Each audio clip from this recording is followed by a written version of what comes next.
This is a barbell back squat, so I'm going to go ahead and walk you through the whole thing. So here, when you're starting off, you want to make sure that you're going under the barbell. You want to go ahead and get into a lunge position. So whatever leg feels comfortable to go forward, you can definitely do that. From there, you're going to go ahead and roll your shoulders down and back and have the barbell sit on your traps. Okay, so that's where the barbell is sitting so that it's comfy. And then once you push off, you're just going to take a step back to pretty much where that second leg is. Go ahead and position your feet about hip width to shoulder width apart.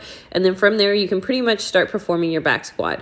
One thing you want to keep in mind is that you keep your pelvis in a neutral position and you try and keep your glutes and pelvis tucked under you the whole time you're doing the squat. So the idea is that you keep the core and hips so stabilized that your legs actually have to do the work. This also helps reduce a butt wink. If you don't know what that is, you can definitely look that up, or I'll go over that in another video. But this is just how to keep your pelvis neutral and just to isolate your legs without having too much compensation. From there, you're gonna go ahead, inhale as you go down, exhale as you come up, and then just find a focal point that's probably about 45 degrees in front of you. You don't want to be looking straight down because if you do, it's going to be really uncomfortable. And then you also don't want to be looking up at yourself because it is another uncomfortable position. So just trying to find a nice focal point to where it's like in the middle of the floor and right in front of you. And then you can go ahead and perform the squat.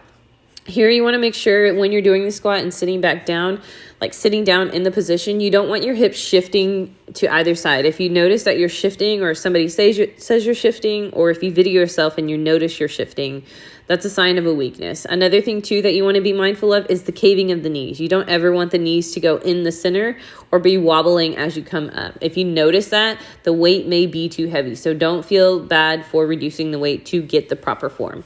And then from there, just make sure that you're pushing through the middle part to the back part of your foot. And then you can definitely use your big toe for stabilization. So you can definitely push through the big toe as well. But this is a back squat. One thing I also want to walk you through is just the re-racking process.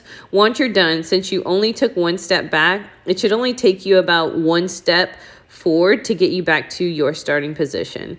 So once you're done with your reps, you're going to go ahead and take a step forward.